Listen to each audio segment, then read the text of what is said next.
Ayatollah Khamenei ঘোষণা দিয়ে দিয়েছে ডোনাল্ড ট্রাম্পের পতন হবে নমরুদ সাদ্দাত ফেরাউনের মতো। নমরুদ ফেরাউনের মতো হবে কার? ডোনাল্ড ট্রাম্পের। আসলে আয়াতুল্লাহ খামেনি যে কথাটা বলছে এই কথাটা একবারে সত্যি বলছে। কেন বলছে জানেন? এই আমেরিকা যে রাষ্ট্রের দিকে একবার তাকায় ওই রাষ্ট্র মেসাকার হয়ে যায়, ওই রাষ্ট্র শেষ হয়ে যায়। এটি বাস্তবতা। আজকে দেখুন ভেনেজুয়েলার প্রেসিডেন্ট নিকোলাস মাদুরোকে তুলে নিয়ে গেল কি কারণে? লোভের কারণে।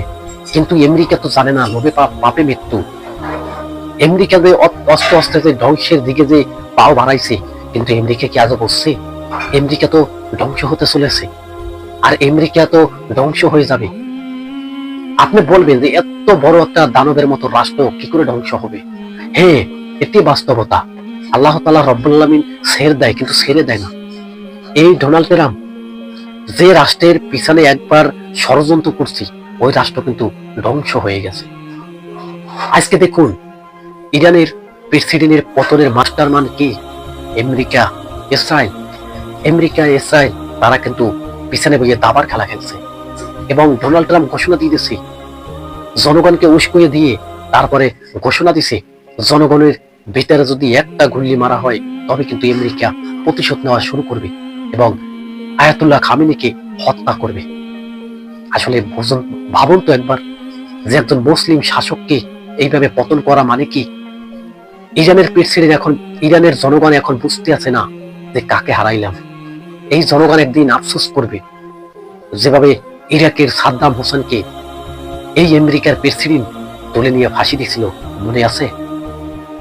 তখন কিন্তু সমস্ত জনগণ কিন্তু সাদ্দাম হোসেনের বিরুদ্ধে চলে গেছিল এবং সাদ্দাম হোসেনের ফাঁসি চাইছিল জনগণ। যখন সাদ্দাম হোসেনের ফাঁসি হয়ে গেল তখন সাধারণ মানুষ কিছুটা দিন যাওয়ার পরে বুঝতে পারলো যে কি একটা সম্পদ হারাইলো। সাদ্দাম হোসেন কিন্তু ইহুদিদের দালালি করে নেয় এবং তাদের কথা শুনে দেশ পরিচালনা করে নেয়।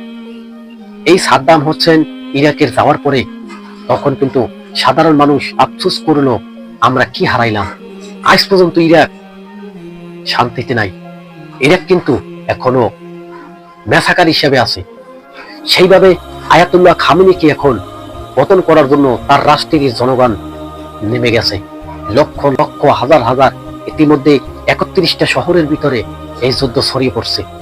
আর এই যুদ্ধ 31টা শহরে ছড়িয়ে পড়া মানে একটা সরকারের পতন ঘটানো। আমেরিকা ইসরায়েল সামরিক বাহিনী দিয়ে সমস্ত আকাশপথ, সমস্ত বর্ডার গার্ড সব কিন্তু জিম্মি করে আছে। তারা সুযোগ পাইলে হামলা শুরু করে দেবে। তবে এই যুদ্ধ যদি ভুল কোনো সিদ্ধান্ত নেওয়া হয় তবে এই যুদ্ধটা হবে ভয়াবহ একটা যুদ্ধ এবং এই যুদ্ধে মানুষ মারা যেতে পারে পাখির মতো। তৃতীয় বিশ্বযুদ্ধ আসলে কি বিশ্ববাসী আবার দেখতে চলেছে?